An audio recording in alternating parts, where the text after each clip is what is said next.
Sitten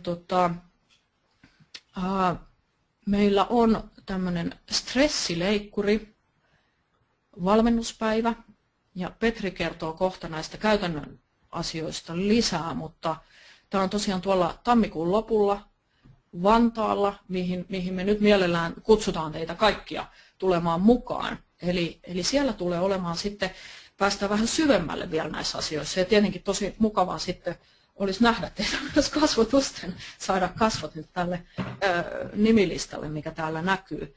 Niin täällä me tehdään sitten, käydään esimerkiksi tätä teoriaa, nythän tästä puuttu tosiaan aika pitkälle niin kuin tämä teoria, mutta että mihin nämä perustuu nämä asiat. Täällä on tosi mielenkiintoisia juttuja esimerkiksi siitä, miten me kommunikoidaan meidän kehon kanssa. Nyt me käytiin nopeasti tätä ryhtiasiaa tässä näin.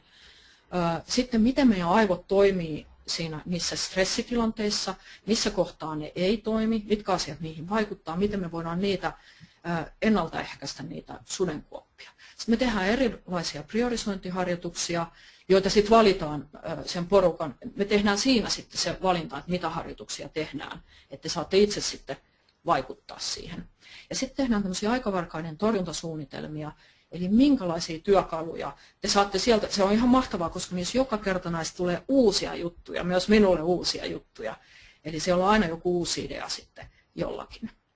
Ja mitä esimerkiksi on yhdessä työyhteisössä oltiin ja näinkin yksinkertainen juttu tuli siellä esille, että kokouskäytäntöjä muutettiin niin, että kokoukset kestää aina 45 minuuttia, alkaa aina tasalta ja päättyy varttia vaille. Tämä oli se peruskäytäntö. Ja sillä vapautettiin tosi paljon aikaa ja 15 minuuttia niin kuin siirtymisaikaa, jos alkoi sitten tasalta seuraava palaveri. Ja se vähensi stressiä tosi paljon näillä ihmisillä. Tämän tyyppisiä juttuja.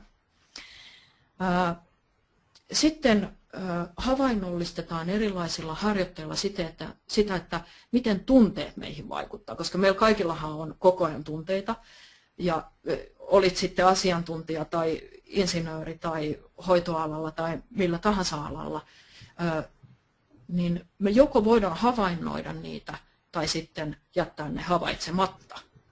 Ja tärkeää on se, että miten me voidaan vaikuttaa siihen, että miten me reagoidaan niihin tunteisiin. Että sehän on nyt se oleellinen asia.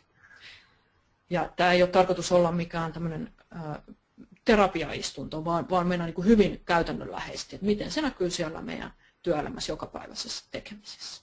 Ja sitten tehdään vielä suunnitelma siitä, että tämmöinen hyvin lyhyt yksinkertainen suunnitelma, mitä jokainen tulee tekemään sitten toisin taas tämän